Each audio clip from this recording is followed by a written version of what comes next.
BFM Business, Intégral Placement, idée de placement. Vous avez une idée de placement pour passer votre retraite à l'étranger. Vous êtes assez nombreux justement à nous demander comment passer sa retraite à l'étranger. Quel pays faut-il privilégier? On va vous répondre avec Pascal Gonçalves. Bonjour Pascal. Bonjour. Alors vous dites que les retraités français doivent passer leur retraite au Portugal. Ils doivent d'abord penser au Portugal. C'est pas par hasard, hein, c'est votre credo. Vous êtes le président de l'agence Maison au Portugal. Ça dit bien ce que ça veut dire. Pourquoi pour vous les retraités français doivent-ils aller vivre et privilégier le Portugal? D'abord parce que c'est un climat et un pays agréable. Le coût de la vie y est inférieur au coût de la vie en France. C'est 65% du coût de la vie en France selon l'OCDE. C'est un pays culturellement proche. Depuis le XVIIIe siècle, la France est un modèle culturel pour le Portugal. On est dans la zone euro. Donc pas de risque de taux de change en allant vivre au Portugal? Pas de risque de taux de change. Alors que par exemple certains pensent faire leur retraite, vivre leur retraite au Maroc. Pour le coup, si on compare Maroc-Portugal, on enlève un risque en allant au Portugal. C'est ce que vous dites? Oui, absolument. Parce que finalement, on a la stabilité et de la monnaie et aussi du système financier de la zone euro. Donc pas de risque de taux de change. On améliore son niveau de vie parce que le coût de la vie au Portugal est inférieur au coût de la vie en France. Deux raisons d'après vous d'aller pourquoi pas passer sa retraite au Portugal. Est-ce qu'il y a un intérêt également fiscal? Parce qu'on sait que les retraités, pour améliorer leurs revenus aussi, ils espèrent payer un peu moins d'impôts, comme tout le monde d'ailleurs. Absolument. Au-delà des 35% de pouvoir d'achat qu'ils gagnent en allant résider au Portugal, depuis janvier 2013, il y a un régime pour les nouveaux résidents qui exonère d'impôts les revenus en provenance de l'étranger. Donc, ça inclut les retraites privées. D'accord. Mais pour ça, il faut être résident fiscal au Portugal? Absolument. Et quelles sont les conditions? Il faut vivre 6 mois et 1 jour au Portugal.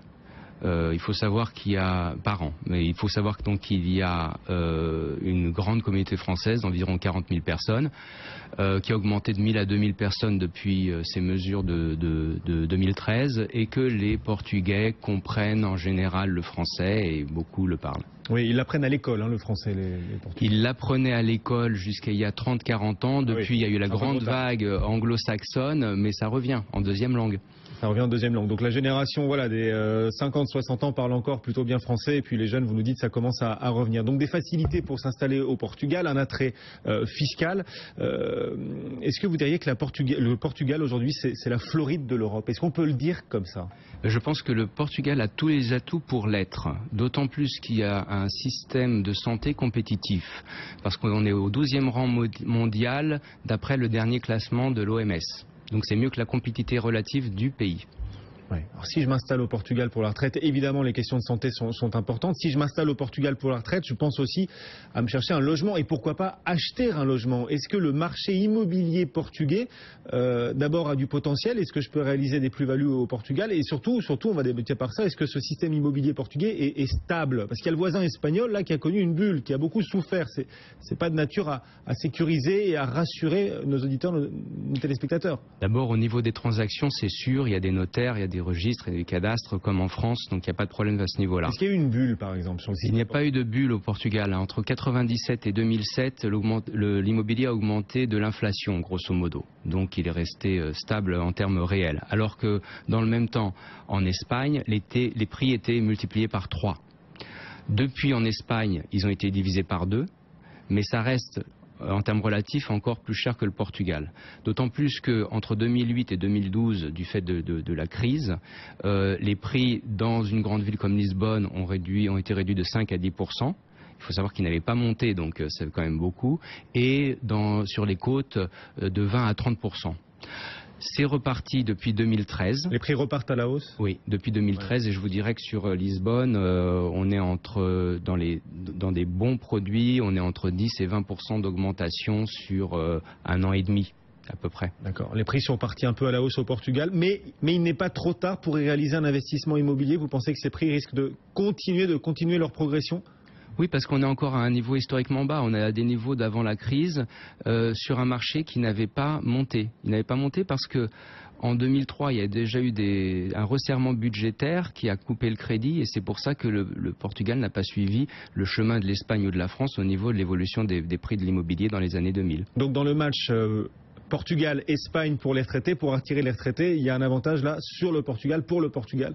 En tout cas pour ce qui concerne le marché immobilier, la stabilité du marché immobilier. La stabilité et puis les avantages fiscaux qui sont actuellement uniques en Europe. Et si j'achète là-bas au Portugal, je peux vraiment espérer réaliser des plus-values immobilières? Oui, parce qu'il suffirait que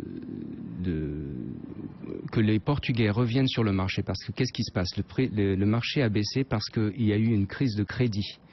Les banques ne prêtaient plus, ne faisaient plus de crédit, donc les Portugais ne pouvaient pas avoir accès à ça. Maintenant, avec le programme de la BCE qui va acheter des crédits asset-based, les banques vont se retrouver à nouveau prêtes à prêter. Et les Portugais qui, depuis longtemps, sont hors du marché, vont revenir sur le marché. Il faut savoir que les étrangers actuellement représentent 20% des transactions au Portugal. Et c'est parce que aussi les Portugais n'achètent pas. D'accord. Et donc, ils devraient revenir sur le marché de l'immobilier parce que les banques devraient à nouveau prêter aux Portugais, ce qui devrait du coup créer une forte demande et faire s'envoler les prix. Vous attendez carrément une envolée des prix au Portugal ou ça devrait rester très progressif? Une évolution positive et progressive, je pense. Bon, donc peut-être des perspectives de plus-value si on achète au Portugal maintenant. Ceci dit, les banques françaises, elles rechignent à prêter pour un achat immobilier à l'étranger. C'est pas évident de convaincre sa banque en France de prêter de l'argent pour un achat à l'étranger. Il y a des banques spécialisées, souvent des filiales de banques françaises. On a le CIC Iberbanco, qui est spécialisé sur le Portugal et l'Espagne. On a la banque BCP, qui est une filiale de la Caisse d'épargne, et la Caixa Geral de Depósitos, qui est la banque publique portugaise. Ces banques-là peuvent vous prêter de l'argent en France avec une garantie hypothécaire au Portugal. Voilà, donc un outil pour investir au Portugal, l'outil immobilier. Dernière question quand même. Le Portugal, l'économie portugaise, elle n'est pas très bien vue par les marchés financiers, on est bien d'accord. La note du Portugal, d'ailleurs, la note des agences de notation n'est pas très bonne, c'est l'une des pires d'Europe. Est-ce que là-dessus, il y a matière à rassurer aussi les retraités ou vous pouvez nous dire malgré tout que, oui, l'économie portugaise, c'est pas la meilleure d'Europe. Il y a des réformes au Portugal, mais ça reste quand même relativement lent. Et financièrement, le Portugal reste un pays à risque. Alors, le Portugal est un pays plus à risque que la France, clairement. Maintenant, du fait de l'action du FMI, de la Banque Centrale Européenne, il y a eu un gros programme de réforme en profondeur qui commence à porter ses fruits.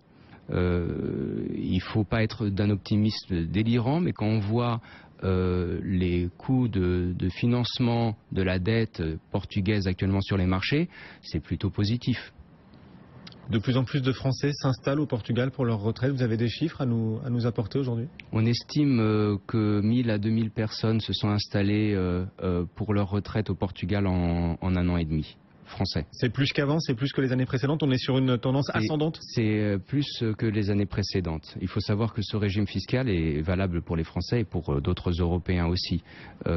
Mais c'est les gens qui ont fait le choix de s'installer au Portugal ne le regrettent pas parce qu'ils se sentent actuellement chez eux au Portugal. Oui, à quoi 2 heures d'avion de Paris, le Portugal. 2h20, je crois. 2h20. Pascal Gonçalves, vous l'avez fait ce matin d'ailleurs, le trajet depuis Lisbonne. Hier soir. Hier soir, vous avez réussi à trouver un avion. Transavia, bien joué.